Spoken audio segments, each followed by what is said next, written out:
Olá pessoal, é um prazer estar aqui com vocês e a pedidos aí de alguns alunos eu vou resolver a prova da Cefaz da Bahia, a prova de economia, né, da Cefaz da Bahia. Então vamos lá, né?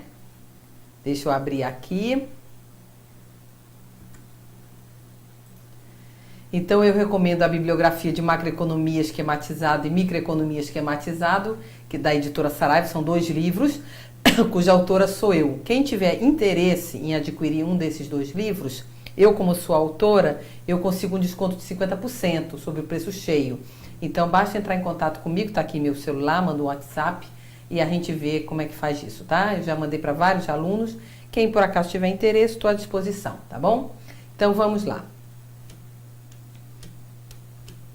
Então a primeira questão, né, a sua prova pode ser uma outra prova, né? Então muda a posição das questões, mas vamos resolver de acordo com essa prova que um aluno me mandou. Em um artigo recente da imprensa, o economista André Lara Rezende, né, que ele foi um dos fundadores do Plano Real, né, diz que a macroeconomia está em crise. Ao apontar os pilares de um novo paradigma, afirma que desde os anos de 1990, sabe-se que os bancos centrais não controlam a quantidade de moeda, nenhum dos chamados agregados monetários, mas sim a taxa de juros. Então, o Lara Rezende, ele é um ortodoxo na economia e ele acreditava que o aumento da oferta de moeda levaria ao aumento da inflação. E uma redução da oferta de moeda levaria a uma redução da inflação. Pela teoria quantitativa da moeda, lembra a teoria quantitativa da moeda? MV, M é a oferta de moeda, né, o M1, né, e pode ser também demanda por moeda, né, porque a teoria quantitativa da moeda, ela sofreu evolução ao longo do tempo, né? Então, mas a que a gente mais ouve falar é que M é a oferta de moeda, V a velocidade de circulação da moeda ou a velocidade de transação, são realizadas as transações, né? Era igual a PY ou PQ ou PT, né? Se fosse PY, esse Y é o produto real. Né? Se fosse Q, era a quantidade. Que produto real e quantidade é a mesma coisa, né? Quando um aumenta, o outro aumenta. Quando diminui, o outro diminui. Ou então podia ser T, de número de transações. Mas vamos deixar assim. Então, o que ele acreditava? O que ele defende, né? O Lara Rezende? Ele defende que, se por acaso houver aumento da oferta de moeda, essa velocidade de circulação da moeda ela é ditada por hábitos, costumes, tradições, então ela não mudaria rapidamente, não era capaz de mudar rapidamente. E esse produto aqui é um produto que já está definido, que está sendo produzido na economia. Então, havendo um aumento da oferta de moeda, isso só repercutiria na elevação de preço, ou seja, na inflação. Era isso que ele dizia. Então, se por acaso quiser diminuir a inflação, o que faz? Diminui a oferta de moeda. Era isso que ele defendia. Aí ele está dizendo que a macroeconomia está em crise, né? Ou seja, isso aí não está sendo possível ser feito, né? Então, um novo paradigma está se formando. E esse novo paradigma diz que o Banco Central, ao invés de mexer na oferta de moeda, ele vai manipular as taxas de juros. Por quê? Porque aí ele, manipulando as taxas de juros, ele cria expectativas.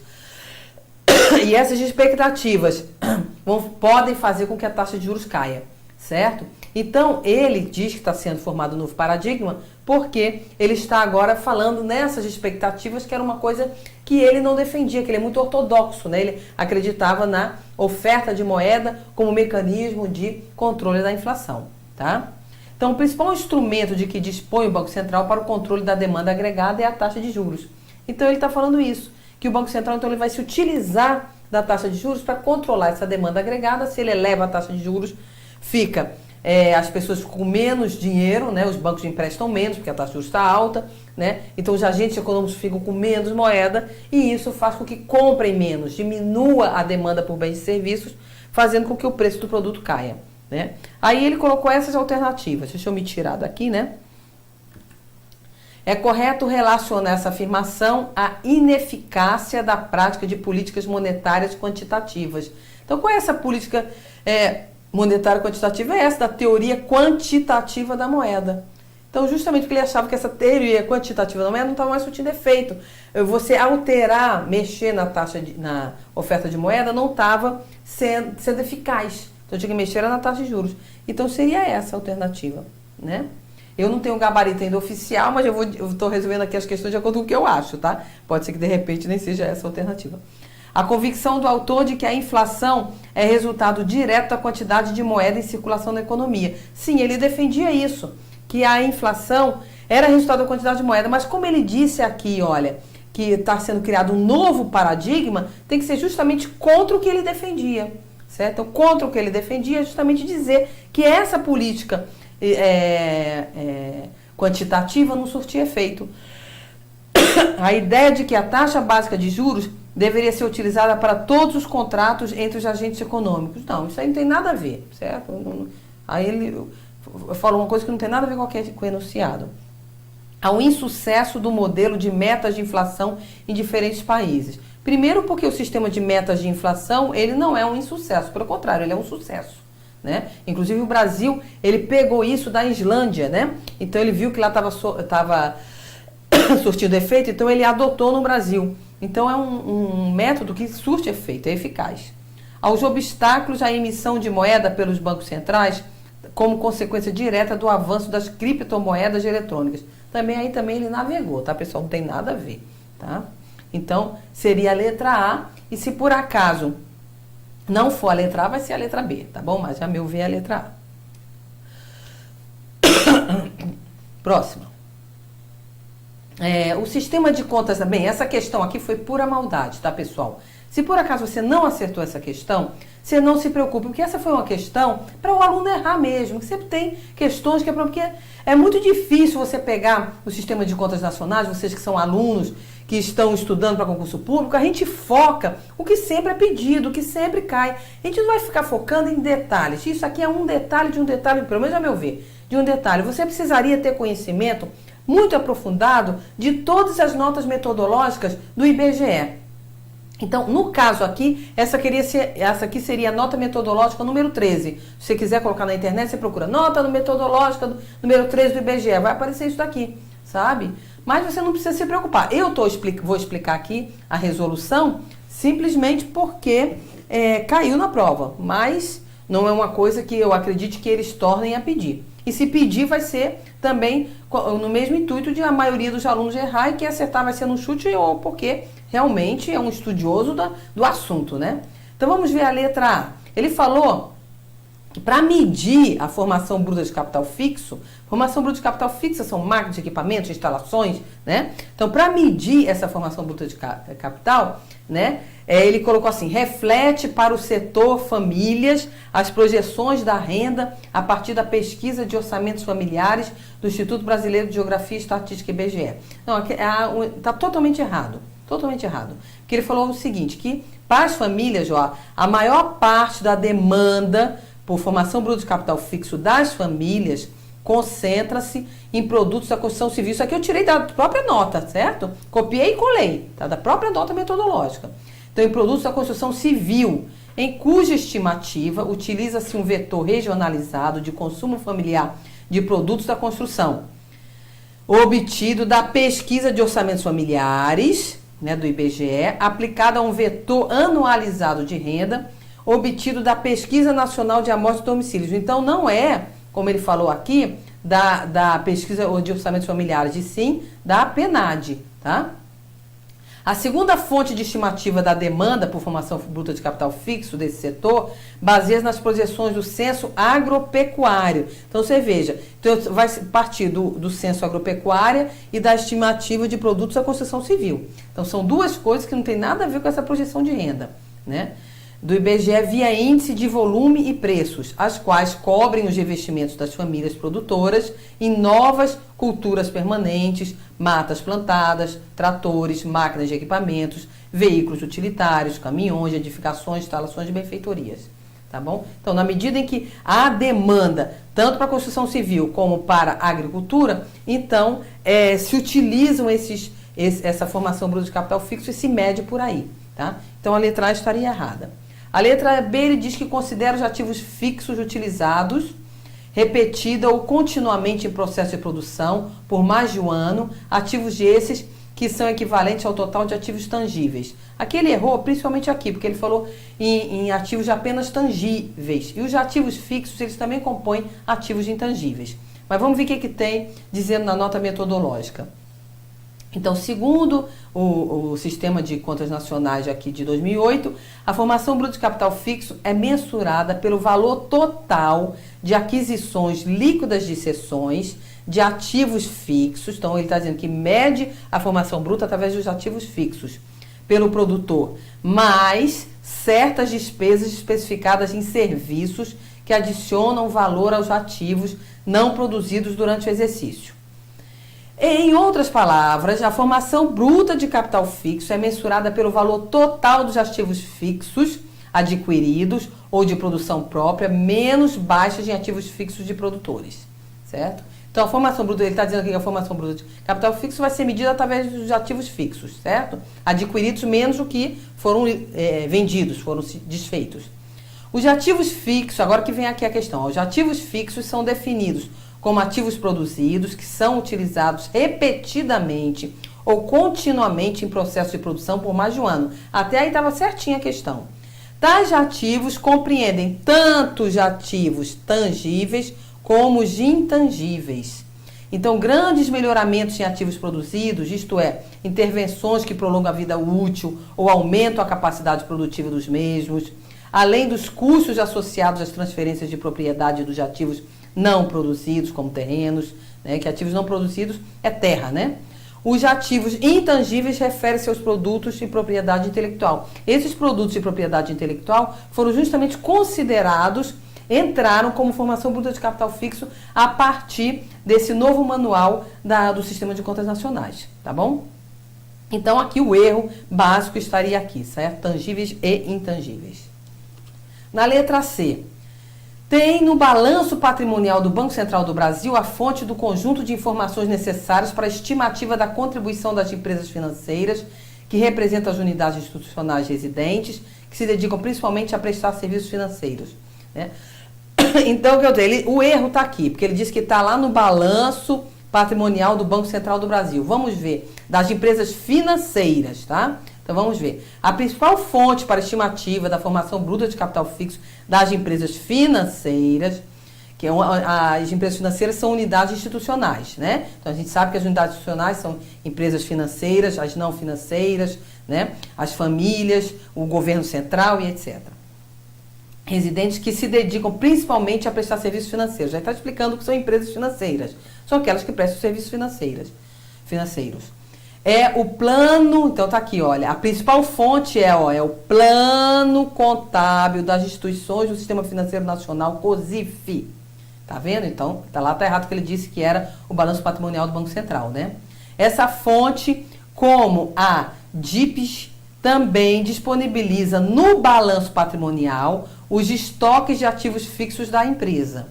As informações das CNAE, fora do âmbito da COSIF, são obtidas com as declarações da DIPES e dos ativos fixos do Banco Central, constam no Plano Geral de Contas do Banco Central. Ele quer dizer, ele misturou aí as coisas para você pensar que era do Banco Central. Então essa aí estava errada.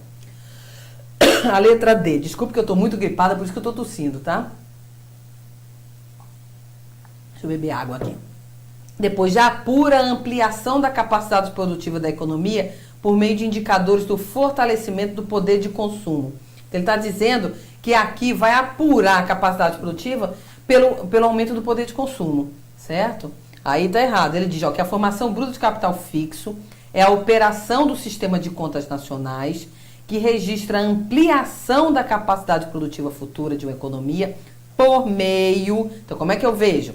Por meio de investimentos correntes em ativos fixos. Então, quando há investimento em ativo fixo, eu percebo que está havendo aumento na formação bruta de capital fixo. Ou seja, bens produzidos factíveis de utilização repetida e contínua em outros processos produtivos por tempo superior a um ano, sem, no entanto, serem efetivamente consumidos pelos mesmos. Certo? Então, ele está explicando aqui, o que vem depois dessa palavrinha aqui, é a explicação do que é ativo fixo. Tá bom? Então, essa aí está errada.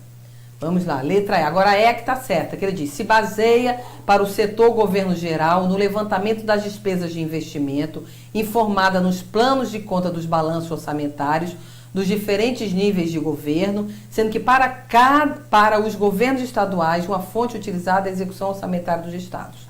Essa aí que estaria certa, né? Então, agora eu complementei colocando de acordo com a nota metodológica. Ele diz assim, a estimativa da formação bruta de capital fixo desse setor baseia-se no levantamento das despesas de investimento, informadas, está certo, ó, no plano de conta dos balanços orçamentários dos diferentes níveis de governo, certo? Então, eu vou pegar o balanço orçamentário do governo federal, estadual, municipal e vou calcular essa estimativa da formação bruta de capital fixo. A principal fonte utilizada é o banco de dados disponibilizado pela Secretaria do Tesouro Nacional, do Ministério da Fazenda.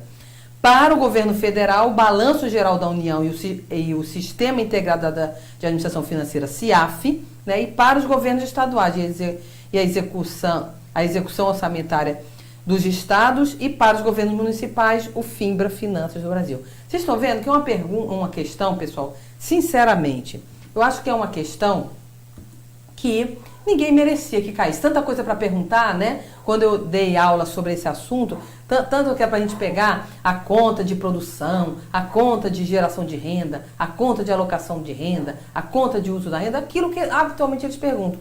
Realmente fugiu do padrão e realmente uma questão que era difícil o aluno acertar. Eu acho que foi uma questão difícil essa. Vamos para a terceira. A terceira questão não era uma questão difícil, mas o aluno ele precisava dominar um pouquinho o conceito de ativo e de passivo. O que eu digo sempre para meus alunos? Lá na conta financeira, só para facilitar, se o dinheiro tiver saído do Brasil, é ativo. Se tiver entrado, é passivo, certo? Saiu, ativo, entrou, é passivo. Para facilitar. Existem exceções, mas se você pensar sempre dessa maneira, sempre vai dar certo, certo? Se fosse uma prova dissertativa, caísse essa questão com a prova dissertativa, precisava um pouquinho mais de aprofundamento. Mas se não for, saiu é ativo, entrou é passivo. Então vamos ver. Ele quer assim, olha. Dentre os números divulgados pelo Banco Central do Brasil para o balanço de pagamentos do Brasil no ano de 2018, temos a seguinte abertura de dados da conta financeira. Considerando que para conta de ativo e passivo, mais significa aumento e menos redução de estoque, a conta financeira 2018. Então, o que tem a conta financeira, hein? A conta financeira, ela vai ter investimento direto, investimento em carteira, derivativos, outros investimentos e ativo de reserva. São esses 4. Mas eu vou colocar tudo como ativo e como passivo, tá bom? Então, vamos colocar aqui, ó. Peraí. Investimento direto. Deixa eu apagar tudo que vai precisar de espaço, tá? Caneta. Então, eu vou colocar aqui, ó. Conta financeira. Opa, ixi. Eu deixei espaço ali, então vamos pra cá. Pronto. Agora que eu me lembro, foi até bom, porque aí eu vi que tem espaço. Canetinha aqui. Então, eu tenho aqui, olha, a conta financeira, tá? Na conta financeira, eu tenho investimento direto, investimento em carteira, vai ser bom porque eu deixei esse espaço, derivativos, outros investimentos e ativos de reserva. Tudo bem? Mas mesmo que você não soubesse, né, mesmo que você não soubesse disso, era basta ter o conceito de ativo e passivo, tá? Então aqui eu vou colocar ativo e passivo. Se você não lembrasse disso tudo, você só coloca assim, conta financeira, ativo e passivo e pronto, tá? Mas eu vou fazer direitinho, ativo e passivo, ativo e passivo, e aqui, ativos de reserva e ativos, tá? Então vamos lá. Ele diz assim, ó, investimento direto no exterior. Quer dizer, o Brasil fez investimento lá fora. Então, o dinheiro saiu, não é? Então, é ativo. Vou colocar, mudar de cor. Vou colocar aqui 14. Investimento direto no país. Então, quer dizer que está trazendo dinheiro para cá, né? Está trazendo uma empresa, está se instalando aqui. Então, se está entrando, é passivo. 88,3. Depois, investimento em carteiras. Ativo. Aí ele já disse que era ativo, certo? Então, coloca 3,4. Investimento em carteira passivo, menos 8,4. Luiz, mas como é que pode ser menos? é quando está havendo um redutor de passivo, certo? Então vamos supor que você vendeu um título lá fora, né? Você vendeu o título lá fora, não, você pediu dinheiro emprestado. Você pediu dinheiro emprestado, não entrou o dinheiro, né? Então quando entrou, né, é um passivo, né? Aí você foi e pagou esse dinheiro, você pagou esse empréstimo. Quando você pagou, é um redutor de passivo, certo? Então você coloca aqui passivo menos 8,4. Derivativos, ativo e passivo. Ele já deu saldo de ativo e passivo, então é 2,8. Depois, outros investimentos, ativo 54,4. Passivo, outro investimento passivo 5,8. Ativos de reserva, ele já deu saldo 2,9. Então o que eu vou fazer agora? Agora eu vou fazer ativo menos passivo, certo? Porque a continha correta é essa, 14 menos 88,3, que dá 74,3. Eu não sei se eu me tirei daqui, deixa eu tirar. Agora aqui, 3,4 menos 8,4, dá menos 5. Aqui já tinha calculado 2,8, agora 54,4 menos 5,8 dá 48,6, não é isso? Espero que eu tenha corrigido certo. Então, quando eu fizer essa conta, deixa eu só voltar aqui para ver se eu copiei certo, pessoal. Tá certo.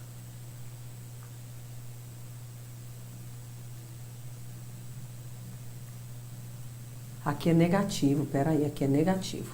Ó, 14 menos 88,3. Bem que eu tava vendo. Agora eu vou somar tudo, certo? Então vai ficar menos 74,3 menos 5, mais 2,8, mais 0,8, mais 48,6, mais 2,9. Quando eu somar tudo isso, vixe, acho que eu fiz errado de novo. 74,3, 5 menos 2,8, menos 48,6, 2,9. Vixe, peraí que eu acho que eu fiz alguma coisa errada, pessoal. Outros ativos, devia ter feito antes, né?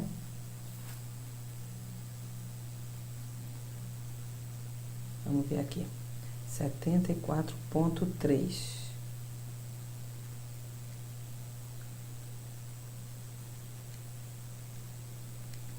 Peraí, viu? 14 menos 88,3 dá 74, tá certo. 3,4 dá menos 5, que dá menos 8. Aqui dá 54. Tá certo? Outros investimentos ativos, 54,4. Tá certo. 0,4 menos 5,8. Então dá 48,6. Aí vai ser 48,6 mais 2,8 mais 2,9 menos 5 menos 74,3 deu 25. Peraí, tem essa alternativa? Deixa eu ir lá. Tem. Mas então o que eu tinha feito? Então eu acho que eu tinha resolvido errado essa questão. Peraí, viu? Espere aí. Peraí. Deixa eu ver o que eu possa ter. Peraí que eu tinha resolvido aqui, rapidinho.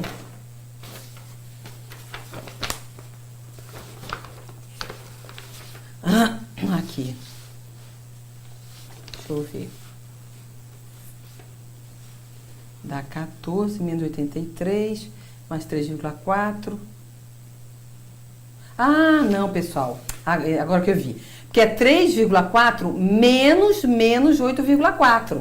Ah, tá certo? É porque é ativo menos passivo. 3,4 menos 8,4 é mais 8,4. Então, aqui, olha, é 11,8. Tudo bem? Menos 11,8, né? Não, 11,8. Tá certo? Menos 4, 2,8, 54 menos 5. Pronto, agora quando eu fizer isso, agora vai dar certo. Desculpe aí, eu devia ter... Ai, meu Deus. 11,8. É assim mesmo, né? É até bom, às vezes, quando a gente erra, porque a gente aprende. 2,8 mais 48,6 mais 2,9. Então, 8,2, Exatamente, 8,2 é o que tinha dado para mim antes. Menos 8,2. E pior que tinha a resposta 25, hein? Tá vendo? A pessoa é menos atenta. Tá certo? Aqui é porque, olha, é ativo menos passivo. Então vai ser 3,4 menos 8,4. Tá bom? Deixa eu apagar aqui. Para não ficar errado. Tudo bem? Entenderam? Então deu menos 8,2, tá? Então vamos para a próxima. Sobre o modelo ISLM e uma demanda por moeda infinitamente inelástica. Então o que é infinitamente inelástica, hein, pessoal? Nós sabemos, olha, que é a curva, mas vamos continuar a ler, né? Inelástica em relação à taxa de juros, a autoridade de um país em uma economia fechada, ao pretender expandir a renda, deixa eu tirar aqui, vamos colocar aqui a taxa de juros e a renda, tá? Eu sei que a função LM, aqui ela vai ser totalmente elástica a taxa de juros, aqui parcialmente elástica e aqui totalmente inelástica. Então é nesse trechinho aqui que eu estou falando da LM, que ela é totalmente inelástica. Baixa, ó, eu falo para os meus alunos assim, coloca um pinguinho aqui, ó, fica I de inelástica. Então para ela ser inelástica a taxa de juros, ela tem que estar em pezinha, certo? Então ele está falando que nesse trecho aí, ela é infinitamente inelástica em relação à autoridade de um país pretende expandir a renda, ele quer aumentar a renda. Imagina se eu tiver a IS aqui, ó. A IS. Se por acaso ele quiser expandir a renda, né? Se ele deslocar a IS para cima ou deslocar a IS para baixo, ele vai aumentar a renda? Não, a renda vai ficar exatamente a mesma. Então, o que ele tem que fazer? Ele tem que expandir a oferta, certo? Ele tem que fazer isso, ó, certo? Porque aí a renda aumenta. Tudo bem? Então, vamos ver. Terá sucesso em expandir os gastos públicos. Se ele expande os gastos públicos, ele está adotando uma política fiscal expansionista. Então, ele estaria deslocando a IS1 para a IS2. Eu já disse que a IS não muda a renda nenhuma, ó. Eu estava aqui, se vier para aqui, a renda não se altera. Enfrentará a chamada armadilha da liquidez? A armadilha da liquidez é esse trecho aqui, ó. Esse trecho aqui. Então, não é. Atingirá plenamente seu objetivo por meio de uma política fiscal contracionista? Política fiscal contracionista é IS vir para baixo, ó. Se a IS vier para baixo, vai alterar a renda e o produto? Não. Não poderá contar com a política fiscal. Exatamente, a política fiscal é justamente alterar a IS. Ele não vai contar com a política fiscal. Porque se ele alterar a IS, né, ele não consegue alterar a renda, certo? E terá eficácia com a política monetária contracionista. Não, se for uma política monetária contracionista, ó, vai fazer isso, ó, certo? Então, a renda era diminuir, tá? Então, não é. Então, vai ser a letra D. Essa aí era uma questão, assim, para quem eu dei aula, relativamente fácil, certo? Que eu falei para os alunos, isso aqui vai cair, realmente caiu. Eu falei que se ele adora falar sobre elasticidade da curva ISLM, né? Então ia cair. Então é relativamente fácil essa questão. Agora aqui, essa questão é uma questão confusa, certo? Ela não é difícil, mas ela é confusa. Por quê? Que ele colocou assim, ó, as necessidades de financiamento do setor público em fluxo acumulado no ano de 2018, apresenta os seguintes números conforme a publicação do Banco Central. Então, ele está falando da necessidade de financiamento, né? Então, esses resultados, em vez de ser resultado, é necessidade de financiamento, certo? É o resultado da necessidade de financiamento. Então, precisaria ter esse entendimento. É o resultado do financiamento. Então, em vez de eu colocar o resultado da necessidade de financiamento, então, em vez de eu colocar resultado aqui, eu vou colocar necessidade de financiamento. Tudo bem? E aí, ele vai querer saber cada uma dessas alternativas. Vamos ver cada uma delas. Então, veja, eu coloquei aqui, ó, necessidade de financiamento do setor público primário e tudo igualzinho, certo? Ó, vamos repetir o que está aqui nessa tabela, ó, que está aqui. Eu repeti. Apenas, ao invés de colocar resultado, eu vou colocar necessidade de financiamento, tá bom? Então, na letra A, ele diz, o valor total do fluxo de juros nominais superou o valor do resultado nominal. Então, vamos calcular os juros. Eu sei que o resultado nominal é esse daqui, ó, né? Eu vou até colocar aqui, ó. O resultado, a necessidade de financiamento nominal, essa daqui, ó. Ele falou o resultado, superou o resultado da necessidade de financiamento, certo? Essa questão era mais português do que economia. Então, a necessidade era 487, nominal. E a primária? A primária era 108. E eu sei que os juros nominais, né, vai ser a diferença entre o nominal e o primário. Né? O que diferencia a necessidade de financiamento nominal da necessidade de financiamento primária são os juros de correção monetária, juros reais de correção monetária. Juros reais de correção monetária são juros nominais. Então, a diferença deles é isso. Então, eu vou subtrair a necessidade de financiamento nominal da necessidade de financiamento primária, eu vou ter os juros nominais. Então, é só substituir, ó. Peguei o valor do nominal aqui, ó, que está até aqui, ó, e do primário, que está aqui, ó, né? E coloquei aqui. Então, os juros nominais são 379. Ele é maior do que o resultado aqui nominal? Não, ele é menor, né? Então, tá errado. Certo? Agora, a letra B. Os governos regionais apresentaram necessidade de financiamento para juros nominais superior a 60 mil, né? Então, vamos ver os governos regional. O governo regional aqui, governo regional aqui, tá bom? Então, eu sei que o resultado, né, da necessidade de financiamento nominal foi que ele precisava de 59 nominal. E precisava e tinha um crédito, né? Em vez de ele precisar no primário, ele era sobrando, tinha um superávit, certo? De 3 mil. Porque quando você tem uma necessidade de financiamento negativa, significa que você está tendo uma possibilidade de financiar, não a necessidade de financiar. Você tem a capacidade de financiar, certo? Então, eu sei que os juros, né, nominais vai ser a diferença entre o nominal e o primário, certo? Então, fazendo essa continha, vai ser o nominal é 59, menos o primário, que é negativo. Então, os juros nominais foram de 62.881, certo? Então, tá errado porque ele disse que era... Não, tá certo, porque ele disse que era superior, né? Então, é essa a alternativa correta. Né? A B é a alternativa correta. Agora, a letra C, ele disse que o Banco Central apresentou déficit nominal. Bem, mas ele não disse aqui a necessidade de financiamento nominal e primária do Banco Central. Ele não disse. Né? O Banco Central não entra no cálculo da necessidade de financiamento do setor público. Né? Então, não há informação suficiente que possa fazer essa conta. Então, essa está errada. Na letra D, as empresas estatais apresentam superávit nominal. Também é a mesma coisa. Né? Só há informações sobre a necessidade de financiamento primário das empresas estatais. Ó, só tem aqui. Mas não tem um nominal. Né? Então, não dá para fazer essa conta. Né? Depois, o governo central não apresentou necessidade de financiamento para juros nominais. Vamos ver, o governo central está aqui, ó. Governo central, certo? Então, a necessidade de financiamento do setor público nominal foi 426 e a primária foi 116. Tirando um do outro, são juros nominais. Logo, os juros nominais vão ser 310. Então, houve necessidade. Sim, houve necessidade, que ele teve um primário menor do que o nominal. Né? Então, houve uma necessidade. Tá bom? Então, ficou ali ficou a letra B, né? Essa questão ficou a letra B. Agora vamos para a sexta. Ao se decidir por uma política cambial, deve-se ter em conta que um regime de câmbio fixo... Então, o regime de câmbio fixo é aquele que o Banco Central determina qual vai ser o câmbio, né? Deixa eu tirar daqui, né? Determina qual vai ser o câmbio, né? Então, vamos ver, ele está dizendo, na letra A, as operações de câmbio são realizadas de forma centralizada entre os bancos e o Banco Central. Que entre bancos? Que bancos que nada? É só o Banco Central. O Banco Central que determina o câmbio.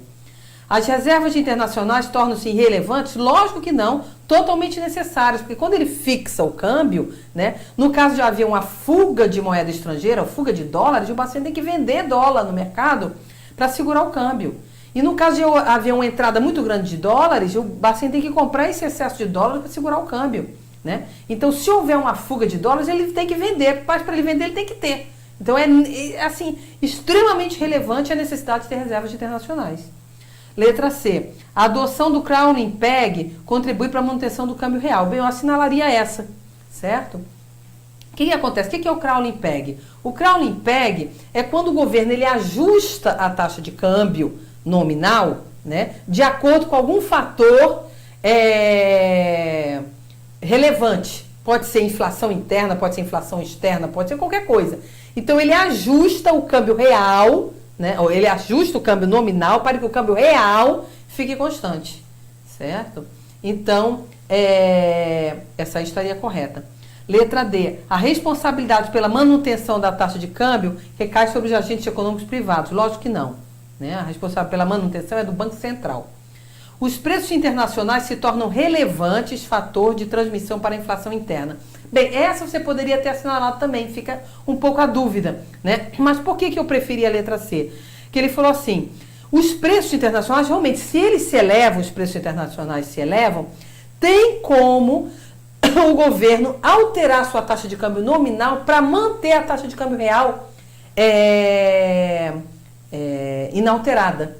E com isso, não importar essa inflação. Então, por isso que eu assinalei a letra C. Mas vamos ver aí o gabarito, tá bom, oficial? 7. Considere as seguintes afirmações a respeito da elasticidade de preço da demanda. Essa foi uma questão fácil, certo? Apenas é o seguinte, normalmente o aluno estuda muito menos microeconomia do que macroeconomia, não é verdade? Então, às vezes, é uma questão fácil que muita gente erra porque não estudou microeconomia, né? Então, vamos ver lá. A elasticidade será perfeita quando for igual a zero. Não, se a elasticidade é perfeita, quer dizer que ela é perfeitamente elástica, ela é infinitamente elástica, ela é totalmente elástica. Então, a elasticidade de preço da demanda, ela tende ao infinito e não zero. Quando ela é zero, aqui ele nem disse que era elasticidade de preço, né? Qualquer elasticidade, né? Quando ela é zero, significa que ela não tem elasticidade nenhuma, certo? Então, essa aí está errada. A demanda de um bem será mais inelástica se não houver substitutos no mercado. Exatamente, se não houver substituto nenhum, o que acontece? As pessoas não vão deixar de comprar o produto se o preço subir, né? Por exemplo, vamos supor um remédio. Não tem substituto para aquele remédio. Se o preço subir, você vai deixar de comprar? Provavelmente não, porque não tem outro para substituir. Às vezes um alimento, às vezes qualquer produto que não tenha substituto, você compra ele mesmo que o preço esteja subindo, né? Então você é menos elástico, mais inelástico, menos sensível. Então essa aí seria verdadeira. A elasticidade no longo prazo pode diferir daquela vigente no curto prazo. Sim, às vezes no curto prazo você pode ser inelástico a alguma coisa. Você come sempre arroz com feijão, arroz com feijão. Subiu o preço do arroz, subiu o preço do feijão, você vai continuar comprando porque você não vive sem arroz e feijão. Mas no longo prazo você pode o quê? Criar novos hábitos de consumo e de repente o preço subir e você deixar de comprar, você se tornar mais elástico, por exemplo. Essa aqui tá verdadeira. As alterações no ponto da curva de demanda não alteram a elasticidade de preço. Lógico que altera. Quanto mais baixo o preço, se ele subir, você é mais inelástico, você continua comprando. Agora, quando o preço está alto e sobe mais ainda, você fica com raiva e deixa de comprar. Então, quanto mais alto o preço, mais elástico, certo? Então, aqui é falso. Então, seria verdadeira só a 2 e a 3 seria a letra D de dado. Tá? 8. Na análise de situações oligopolistas, bem, geralmente quando ele coloca questões de oligopólio, geralmente é teórica, certo? Porque tem até questões, mas são extremamente longas para serem resolvidas. O modelo de Cournot não permite uma posição de equilíbrio que impede a existência de um equilíbrio de Nash. Olha, lógico que permite uma situação de equilíbrio, certo? Todos os modelos permitem um ponto de equilíbrio. Pode não ser um ponto eficiente, mas permite. O que impede a existência de um equilíbrio de Nash? Não. O ponto de equilíbrio de Cournot vai ser o equilíbrio de Nash, certo? Então está errada. O modelo de Cournot trata de empresas que produzem bens heterogêneos. Não, são bens homogêneos, certo? São modelo de oligopólio, né? O modelo de Bertrand considera a decisão de empresas concorrentes sobre o preço do produto, exatamente. Até que eu falei para os meus alunos, aí, não sei se vocês lembram, falei, olha, se for Cournot, né, tá ligado à quantidade. Se for Bertrand, tá ligado a preço. Aí eu até falei assim, ó, quando a gente é criança, a gente confunde o C com o Q, confunde o B com o P, né? Então, só para vocês ajudarem na decoreba. Então, mesmo que você não soubesse os outros modelos perfeitamente, só com essa dica que eu dei, dava para resolver essa questão aqui. No modelo de Stackelberg, as empresas tomam decisões simultâneas sobre o nível de produção. Não tomam decisões simultâneas. Quem toma é no modelo de Cournot e do de Bertrand. O de Stackelberg não, ele espera o outro, ele toma e o outro, um deles, ele não sabe a decisão do outro, mas um deles vai agir primeiro. No modelo de Bertrand, uma empresa toma a decisão antes das demais. Não, elas tomam juntas, tanto na de Bertrand como na de Cournot, tá bom? Então seria aí a letra C. Uma questão que não é uma questão tão fácil, mas pela dicasinha que eu dei, se você tiver sido meu aluno ou se você foi, você deve lembrar, tá bom? Essa questão é uma questão fácil, certo? Então essa aqui era para você não ter errado. Se você errou essa questão aqui, você perdeu uma grande chance.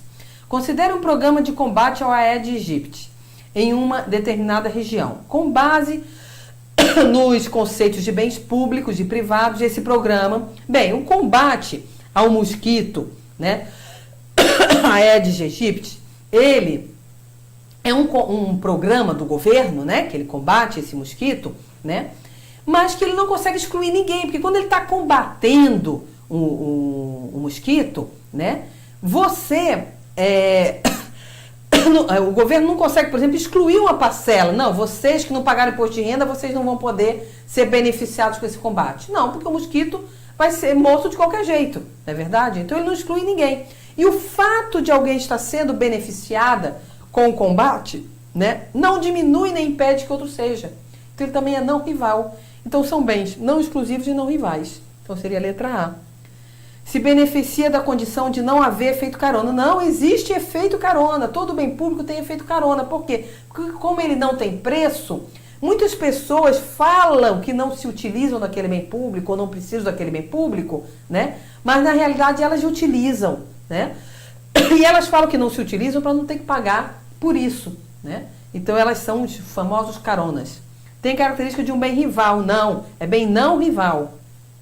Tem sua efetividade dificultada, tendo em vista que a ele se aplica a condição de exclusividade. Não, pelo contrário, ele é mais fácil, né? Porque ele é não exclusivo, não excludente, né? Tem como ser realizado na condição de um bem privado, por conter as características básicas desse. Não, não dá para ser um bem privado, tem que ser um bem público, né? Por quê? Porque ele é não excludente e não rival, certo? Então ficou a letra A. Essa era uma questão fácil. 10.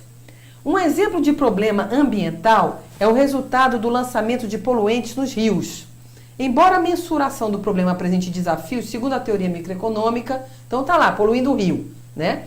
A fixação de padrões de limite de poluição não será possível quando houver informações incompletas sobre os custos de redução da poluição, né? Não, ele será possível, né? Quando é que você impõe limites de poluição? Você vai dizer assim para as fábricas, você só pode poluir tanto. Quando não for possível saber quanto é o custo de redução da poluição. Depois, se espera uma curva de custo marginal total para a sociedade igual ao custo marginal da empresa poluidora. Lógico que não, a empresa poluidora não está tendo custo nenhum. Quem está tendo custo é a sociedade. O custo da sociedade é muito maior. O custo marginal externo, isso aqui é a mesma coisa que externalidade, representativo da externalidade negativa imposta externamente à empresa poluidora, é decrescente se a empresa utilizar uma tecnologia de proporções fixas. Não. Primeiro que essa externalidade, ela não é decrescente, a externalidade ela é crescente, né? Então, na medida em que ele usa como é que ele fala aqui? O custo marginal externo representativo da externalidade negativa imposta externamente à empresa poluidora, ela não é imposta à empresa poluidora, ela é imposta à sociedade, certo? Porque a empresa poluidora, ela é a causa, né? E a consequência vem para a sociedade. É decrescente se a empresa utilizar uma tecnologia de proporções fixas. O que é uma tecnologia de proporções fixas? É quando ela usa, por exemplo, um insumo na mesma proporção do outro, sempre. Então, se você dobra um insumo, você vai dobrar o outro também. Mas não tem nada a ver. Ela é crescente. A externalidade ela é sempre crescente. Quanto mais produz, maior é a externalidade. Depois, a aplicação de taxas não estimula a instalação de novas tecnologias com que não reduz a externalidade. Como não estimula a instalação de novas? Não, estimula. Se o governo cobra uma taxa, a empresa vai querer instalar novas tecnologias para poluir menos, para ter que pagar menos taxa. Certo? É errada. Deixa eu tirar aqui. Uma ação de eficácia questionável é a definição do direito de emissão de poluição em contexto de existência de grandes agentes prejudicados, tais como os proprietários de áreas que margeiam os rios poluídos. Quer dizer, se o governo ele institui um direito de emissão de poluição, ele vai dizer assim para cada empresa, você pode poluir tanto, você pode poluir tanto, você pode poluir tanto. Mas essa ação tem uma eficácia questionável. Por quê? Porque ela não elimina a poluição.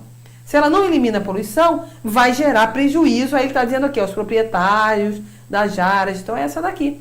Essa aqui está correta. Certo, pessoal? Então, é isso. Deixa eu descartar aqui. Bem, espero que vocês tenham entendido. Desculpe aí quando eu fui fazer uma das questões lá que eu travei, né? Na hora de fazer a continha. Mas espero que vocês tenham gostado da resolução. E se vocês ficaram com dúvidas, mandem as dúvidas que a gente tenta sanar, tá bom? Então, muito obrigada e até a próxima oportunidade.